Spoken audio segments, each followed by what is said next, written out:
Hi friends, welcome back to Shri Veda education channel. ಇಂದು ನಾನು GPS star ಮೂರನೇ ಪ್ರಶ್ನೆ ಪತ್ರಿಕೆಯ ಕುರಿತು ಒಂದಿಷ್ಟು ಡಿಸ್ಕಷನ್ ಮಾಡ್ತಾ ಇದ್ದೀನಿ. ಅಂದ್ರೆ GPS ಸ್ಟಾರ್ ಪರೀಕ್ಷೆಯಲ್ಲಿ ಎಲ್ಲ ಅಭ್ಯರ್ಥಿಗಳು ಅಂದ್ರೆ ಇಂಗ್ಲಿಷ್ ಶಿಕ್ಷಕರನ್ನು ಹೊರತುಪಡಿಸಿ ಎಲ್ಲ ಅಭ್ಯರ್ಥಿಗಳು ಬರೆಯಬೇಕಾದ ಅತಿ ಮುಖ್ಯ ಪತ್ರಿಕೆ ಯಾವ್ದಂತ ನೋಡೋದಾದ್ರೆ ಅದು ಪೇಪರ್ 3 ಅಂತ ಹೇಳ್ಬೋದು, ಕನ್ನಡ ಭಾಷಾ ಸಾಮರ್ಥ್ಯ.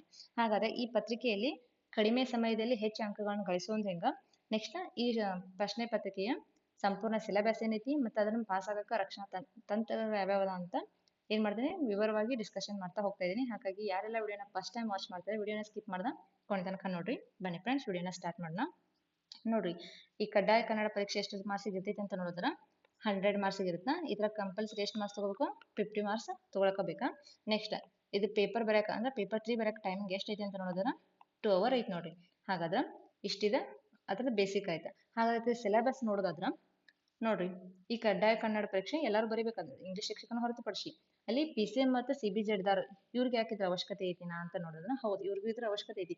ಯಾಕಂದ್ರೆ ಆಯಾ ಬೋಧನಾ ಮಾಧ್ಯಮದ ಭಾಷಾ ಸಾಮರ್ಥ್ಯ ಆ ಶಿಕ್ಷಕರಲ್ಲಿ ಎಷ್ಟು ಐತಿ ಅಂತ ಚೆಕ್ ಮಾಡಕ. ನೆಕ್ಸ್ಟ್ ಅಲ್ಲಿ ಶಿಕ್ಷಕರು ಆಗಕತ್ತಾರಂದ್ರ ಅವರಲ್ಲಿ ಶಬ್ದ ಭಂಡಾರ ಎಷ್ಟೈತಿ ಅಂತ ಪರೀಕ್ಷೆ ಮಾಡಕ. ನೆಕ್ಸ್ಟ್ ಅವ್ರ ಬರವಣಿಗೆ ಸಾಮರ್ಥ್ಯವನ್ನ ಪರೀಕ್ಷೆ ಮಾಡಕ ಈ ಕನ್ನಡ ಭಾಷಾ ಸಾಮರ್ಥ್ಯ ಪರೀಕ್ಷೆನ ಇಟ್ಟಾರ. ಹಾಗಾದ್ರೆ ಈಗ ಅದ್ರ ಸಿಲೆಬಸ್ ನೋಡ್ತಾ ಹೋಗೋದಾದ್ರ ನೋಡ್ರಿ, ಫಸ್ಟ್ ಬರೋದು ವರ್ಣಮಾಲೆ. ಈ ವರ್ಣಮಾಲೆ ಅಂತೂ ನಾವು ಆಲ್ಮೋಸ್ಟ್ ಪ್ರೈಮರಿಯಿಂದ ಕಲ್ಕೊಂತ ಬಂದಿರ್ತೀವಿ. ವರ್ಣಮಾಲೆ ಪ್ರೈಮರಿಯಿಂದ ಕಲ್ಕೊಂಡ್ ಬಂತೀವಿ. ನೆಕ್ಸ್ಟ್ ಇದ್ರ ಆದ ಕೂಡಲೇ ಗುಣಿತಾಕ್ಷರ ಮತ್ತು ಸಂಯುಕ್ತಾಕ್ಷರ ಅಂತ ಬರ್ತಾವ. ಕಾಗುಣಿತ ಬರ್ತೈತಿ. ನೆಕ್ಸ್ಟ್ ಇಲ್ಲಿ ಸಜಾತಿ ಸಂಯುಕ್ತಾಕ್ಷರ ಮತ್ತು ವಿಜಾತಿ ಸಂಯುಕ್ತಾಕ್ಷರ ಅಂತ ಬರ್ತೈತಿ. ಇಲ್ಲಿ 2 ಮಾರ್ಕ್ಸ್ ಬರ್ತೈತಿ. ನೆಕ್ಸ್ಟ್ ನಾಮಪದ, ಅದರ ಬಗೆಗಳು ಸರ್ವನಾಮ, ಪ್ರಶ್ನಾರ್ಥಕ ಸರ್ವನಾಮ, ಆತ್ಮಾರ್ಥಕ ಸರ್ವನಾಮ, ಭಾವನಾಮ. ಇದು 2 ಮಾರ್ಕ್ಸ್ ಬರ್ತೈತಿ. ಕೇಳ್ರಿ, ನಾಮಪದ ಅಂದ್ರೆ ನಾಮಪದದ ವಿಧಗಳು ಯಾವ, ಅದ್ರಾಗ ವಾಕ್ಯ ಕೊಟ್ಟಿರ್ತಾವ, ವಾಕ್ಯದಾಗ ಸರ್ವನಾಮ ಯಾವ್ದು ಕೇಳ್ತಾರ 2 ಮಾರ್ಕ್ಸ್. ನೆಕ್ಸ್ಟ್ ಪ್ರಶ್ನಾರ್ಥಕ ಸರ್ವನಾಮ, ನೆಕ್ಸ್ಟ್ ಇಲ್ಲಿ ವಾಕ್ಯದಾಗ ಆತ್ಮಾರ್ಥಕ ಸರ್ವನಾಮ ಯಾವ ಅಂತ ಕೇಳ್ತಾರೋ 2 ಮಾರ್ಕ್ಸ್ ಬರ್ತಾವ. ಸರ್ವನಾಮದಿಂದ ಭಾವನಾಮದಿಂದ ಅದನ್ನ ನೋಡ್ಕೋಬೇಕಾಗತ್ತೆ. ಅದ್ರ ನೆಕ್ಸ್ಟ್ ಬರೋದ ಕ್ರಿಯಾಪದದಾಗ ಅಕರ್ಮಕ ಮತ್ತು ಸಕರ್ಮಕ ಧಾತುಗಳು ಅಂತ ಬರ್ತಾವ. ಅದ್ರಾಗ ಕ್ರಿಯಾರ್ಥಕ ರೂಪಗಳು ಬರ್ತಾವ, ಕಾಲಗಳು ಬರ್ತಾವ. ವರ್ತಮಾನ ಕಾಲ, ಭೂತಕಾಲ, ಭವಿಷ್ಯತ್ ಕಾಲ. ಅಂದ್ರೆ ಒಂದು ವಾಕ್ಯ ಕೊಟ್ಟಿರ್ತಾರ, ವಾಕ್ಯದಾಗ ವರ್ತಮಾನ ಕಾಲ ಕೊಟ್ಟಿದ್ರೆ ಅಂದ್ರೆ ಭೂತ ಕಾಲಕ್ಕೆ ಪರಿವರ್ತನೆ ಮಾಡಕ್ ಹೇಳ್ತಾರ, ಇಲ್ಲ ಭವಿಷ್ಯತ್ ಕಾಲಕ್ಕೆ ಮಾಡಕ್ ಹೇಳ್ತಾರ, ಹಿಂಗ್ ಕೇಳ್ತಾರ. ನೆಕ್ಸ್ಟ್ ಇದನ್ ಬಿಟ್ರೆ ಅಖ್ಯಾತ ಪ್ರತ್ಯಯಗಳು ಬರ್ತಾವ ಅಂತ ಕಾಲ ಪಲ್ಲಟ ಅಂತ ಬರ್ತಾವ. ನೆಕ್ಸ್ಟ್ ಇದಾದ ನಂತರ ಬರೋದ ಲಿಂಗ ಮತ್ತು ವಚನ. ಇದು ಕೂಡ 2 ಮಾರ್ಕ್ಸ್ಗೆ ಬರ್ತಾವಿಲ್ಲ, ಹೌದಾ. ಲಿಂಗ ಮತ್ತು ವಚನದಾಗ ಲಿಂಗ ಕೊಟ್ಟಿರ್ತಾರ, ಲಿಂಗ ಕೊಟ್ಟಿರ್ತಾರ ಶ್ರೀಲಿಂಗ ಮಾಡಕ ನಪುಂಸಕ ಲಿಂಗ ಯಾವ್ದಂತ ಅದ್ರ ಕೇಳ್ತಾರ. ಅದನ್ನ ಬಿಟ್ರೆ ವಚನ ನೋಡ್ರಿ, ವಾಕ್ಯ ಕೊಟ್ಟಿರ್ತಾರ, ವಾಕ್ಯದಾಗ ಏಕವಚನ ಕೊಟ್ಟಿರ್ತಾರ, ಬಹುವಚನ ಮಾಡಕ್ ಹೇಳ್ತಾರ, ಬಹುವಚನ ಕೊಟ್ಟಿರ್ತಾರ, ಏಕವಚನ ಮಾಡಕ್ ಹೇಳ್ತಾರ.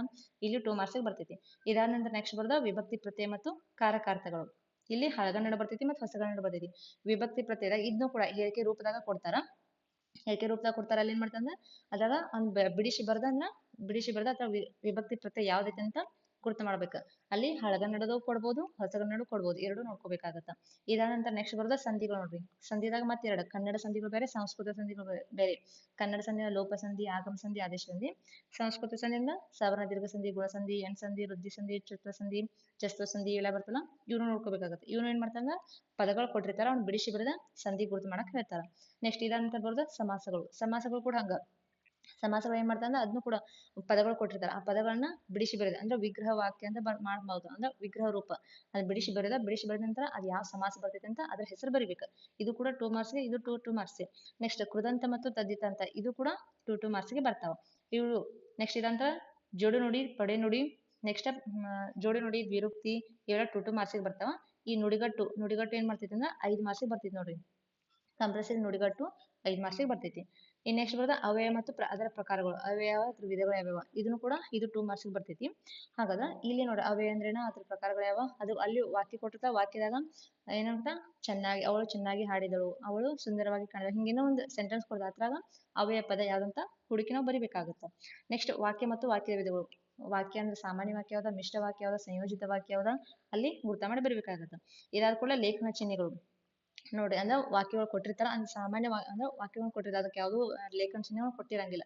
ಅದಕ್ಕೆ ನಾವು ಯಾವ್ದು ಲೇಖನ ಚಿಹ್ನೆ ಬರ್ತೈತೆ ಅಂತ ನೋಡಿ ಬರಿಬೇಕಾಗ್ತದೆ. ಇದು 2 ಮಾರ್ಕ್ಸ್, ಇದು 2 ಮಾರ್ಕ್ಸ್. ನೆಕ್ಸ್ಟ್ ಪದಗಳ ಅರ್ಥ ಮತ್ತು ಸಮಾನಾರ್ಥ, ನಾನಾರ್ಥಕ, ವಿರುದ್ಧಾರ್ಥಕ, ಪದಗಳ ಶುದ್ಧ ರೂಪ. ಇಲ್ಲಿ ಇದೆಲ್ಲ 2 ಮಾರ್ಕ್ಸ್ ಬರ್ತೈತಿ. ಇಲ್ಲಿ ಸಮಾನಾರ್ಥಕ 5 ಮಾರ್ಕ್ಸ್ ಬರ್ತೈತಿ. ನೆಕ್ಸ್ಟ್ ವಿರುದ್ಧಾರ್ಥಕ ಇದು ಕೂಡ 5 ಮಾರ್ಕ್ಸ್ ಬರ್ತೈತಿ ನೋಡ್ರಿ. ನೆಕ್ಸ್ಟ್ ಇವೆಲ್ಲ ಉಳಿದಿದ್ದೆಲ್ಲ 2 ಮಾರ್ಕ್ಸ್ಗೆ ಬರ್ತಾವ. ಪದಗಳ ಶುದ್ಧ ರೂಪ ಬರಕ್ ಹೇಳ್ತಾರ. ನೆಕ್ಸ್ಟ್ ತತ್ಸಮ ಮತ್ತು ತದ್ಭವ ಮತ್ತು ಅನ್ಯದೇಶಿ ಪದಗಳು.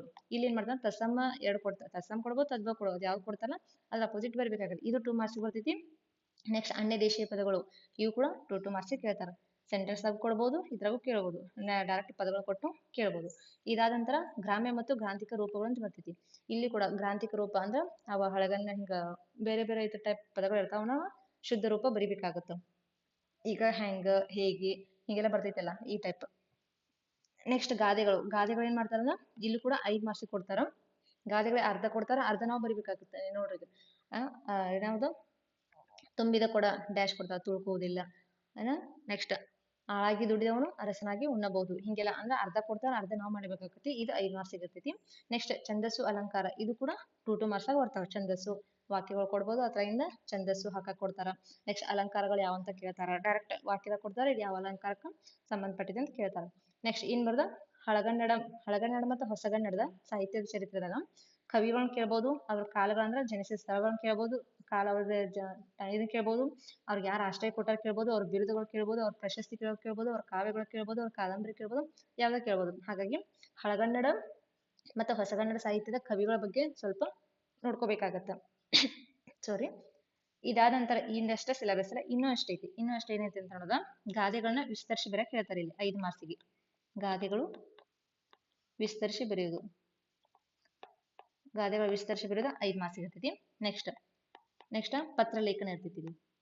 ಪತ್ರ ಲೇಖನ ಇದು ಕೂಡ 5 ಮಾರ್ಕ್ಸ್ ಇರುತ್ತ.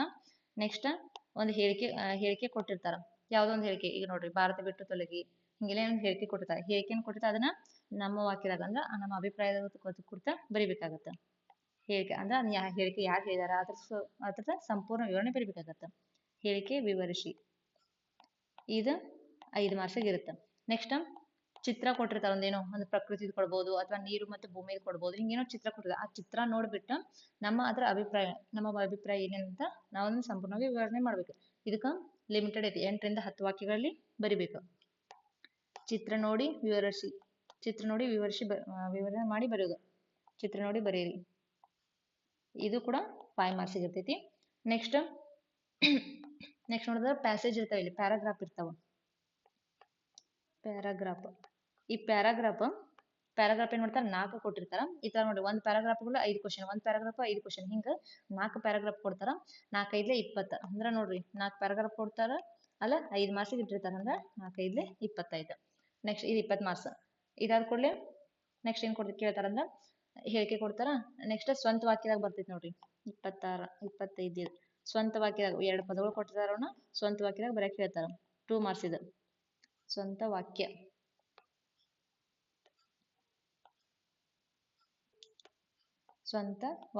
ಇದು 2 ಮಾರ್ಕ್ಸಿಗೆ ಬರ್ತೈತಿ.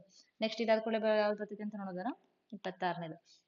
ಇಲ್ಲಿ ಏನ್ ಮಾಡ್ಬೋದು ಅಂದ್ರ ಟಿಪ್ಪಣಿ ಅಂದ್ರೆ ಯಾವ್ದೋ ಒಂದು ಇದನ್ನ ಕೊಡ್ತಾರ, ವಾಕ್ಯ ಕೊಡ್ತಾರ, ಅದ್ರ ಕುರಿತ ಒಂದ್ 8 ಸಾಲುಗಳು ಅಂದ್ರೆ 80 ರಿಂದ 200 ಪದಗಳಿಗೆ ಮೀರಿದಂತೆ ಹಿಂಗೇನು ಕೊಡ್ತಾರ. ಟಿಪ್ಪಣಿ ಇದು 5 ಮಾರ್ಕ್ಸಿಗೆ ಇರ್ತೈತಿ. ಟಿಪ್ಪಣಿ ಬರೆಯಿರಿ, ಇದು ಕೂಡ 5 ಮಾರ್ಕ್ಸಿಗೆ ಕೇಳ್ತಾರ. ನೆಕ್ಸ್ಟ್ ಒಂದು ಪದ್ಯ ಭಾಗ ಕೊಡ್ತಾರ ನೋಡ್ರಿ, 6 ರಿಂದ 10ನಂತೆವರೆಗೂ ಇದೆಲ್ಲ ಸಿಲೆಬಸ್ ಎಲ್ಲಿ ಐತಿ ಅಂದ್ರೆ 6 ರಿಂದ 10ನಂತೆ ಪಠ್ಯ ಪುಸ್ತಕದ ಹಿಂಭಾಗದಾಗ ಇರ್ತೈತಿ ಇದೆಲ್ಲ. ನೆಕ್ಸ್ಟ್ ಇಲ್ಲಿ ಏನ್ ಮಾಡ್ತಾರ, ಒಂದು ಪದ್ಯ ಕೊಡ್ತಾರ, ಪದ್ಯ ಆಗ್ಲಿ ವಚನ, ಅದನ್ನ ವಿವರಣೆ ಮಾಡಿ ಬರಿಬೇಕಾಗತ್ತ. ಪದ್ಯ ಆರ್ ವಚನ ಇದ್ ಮಾಡ್ಕೊ ವಿವರಿಸಿ ಬರಿಬೇಕು. ಇಲ್ಲಿ ಇದು ಕೂಡ 5 ಮಾರ್ಕ್ಸಿಗೆ ಬರ್ತೈತಿ. ನೆಕ್ಸ್ಟ್ ಅದೇ 8 ಹೇಳಿಕೆ ಆಯ್ತು ನೋಡ್ರಿ, ಪ್ಯಾರಾಗ್ರಾಫ್ ಆಯ್ತು, ಪತ್ರ ಲೇಖನ ಆಯ್ತು. ನೆಕ್ಸ್ಟ್ ವಾಕ್ಯ ನೋಡಿದ್ರೆ ಇಲ್ಲಿವರೆಗೂ ನಾವು ಇಷ್ಟೆಲ್ಲ ಏನ್ ಸಿಲೆಬಸ್ ಇಲ್ಲ. ಇದೆಲ್ಲ ಸಿಲೆಬಸ್ ಎಲ್ಲಿ ಬರ್ತೈತಿ ಅಂತ ನೋಡಿದ್ರ ಪೇಪರ್ 3 ಬರ್ತೈತಿ, ವಿವರಣಾತ್ಮಕ ಪ್ರಶ್ನೆ ಪತ್ರಿಕೆದಾಗ ಬರ್ತೈತಿ. ಇಲ್ಲಿ ಸ್ವಲ್ಪ ಈ ಪೇಪರ್ PCM ಮತ್ತೆ CBG ಸ್ವಲ್ಪ ಟಫ್ ಆಗ್ಬೋದು, ಹಂಗೇನ್ ಭಾಳ ಅಲ್ಲ, ಸ್ವಲ್ಪ ಮಟ್ಟಿಗೆ. ಯಾಕಂದ್ರೆ ಅವ್ರೆಲ್ಲ 1 ವರ್ಡ್ 1 ಸೆಂಟೆನ್ಸ್ ಆಗ ಆನ್ಸರ್ ಬಂದಿರ್ತಾರ. ಇಲ್ಲಿ ಸ್ವಲ್ಪ ಇಲ್ಲೆಲ್ಲ 2 ಮಾರ್ಕ್ಸ್ ಮಾಡ್ಬೋದು. ನೆಕ್ಸ್ಟ್ ಇಲ್ಲಿ ಲಾಸ್ಟ್ ಎಲ್ಲಂದ್ರೆ ವಿವರಣಾತ್ಮಕ ಬರೆದಿಲ್ಲ, ಅಲ್ಲಿ ಸ್ವಲ್ಪ ಇದಾಗ್ಬೋದು. ಆದ್ರೂ ಈಜಿ ಐತಿ, ಸಿಲೆಬಸ್ ಏನ್ ಟಫ್ ಇಲ್ಲ. ಸೊ ಎಲ್ಲಾರು ಮಾಡ್ಬೋದು ಇದನ್ನ. ಇಲ್ಲಿ ಕಂಪಲ್ಸರಿ 50 ಮಾರ್ಕ್ಸ್ ತಗೊಂಡ್ರೆ ಮಾತ್ರ ನಾವು ಪೇಪರ್ಗೆ ಎಲಿಜಿಬಲ್ ಅಂತ ಹೇಳ್ಬೋದು. ಹಾಗಾದ್ರೆ ನೋಡಿದ್ರಲ್ಲ ಸ್ನೇಹಿತರೆ, ಇಲ್ಲಿವರೆಗೂ 3ನೇ ಪತ್ರಿಕೆ GPS ಸ್ಟಾರ್ 3ನೇ ಪ್ರಶ್ನೆ ಪತ್ರಿಕೆಯ ಭಾಷಾ ಸಾಮರ್ಥ್ಯದ ವಿವರಣಾತ್ಮಕ ಪತ್ರಿಕೆಯ ಸಿಲೆಬಸ್ ಏನೇಂತ ಡಿಸ್ಕಸ್ ಮಾಡಿದೀನಿ. ಯಾರೆಲ್ಲ ವಿಡಿಯೋನ ಫಸ್ಟ್ ಟೈಮ್ ವಾಚ್ ಮಾಡ್ತಾರೆ, ವಿಡಿಯೋನ ಸ್ಕಿಪ್ ಮಾಡದ ನೋಡಿದ್ದಕ್ಕಾಗಿ ತುಂಬ ಹೃದಯದ ಧನ್ಯವಾದಗಳು. ಈ ವಿಡಿಯೋನ ಸಾಧ್ಯವಾದಷ್ಟು ಹೆಚ್ಚಿನ ಯಾರೆಲ್ಲ GPS ಸ್ಟಾರ್ ಪ್ರಿಪೇರ್ ಆಗ್ತಿದಾರಲ್ಲ ಅವ್ರಿಗೆ ಈ ವಿಡಿಯೋನ ಶೇರ್ ಮಾಡಿ, ನಿಮ್ಮ ಅನಿಸಿಕೆ ಅಭಿಪ್ರಾಯನ ಕಮೆಂಟ್ ಬಾಕ್ಸ್ನಲ್ಲಿ ಹಾಕಿ ಅಂತ ಹೇಳ್ತಾ ವಿಡಿಯೋ ನೋಡಿದ್ದಕ್ಕಾಗಿ ಧನ್ಯವಾದಗಳು.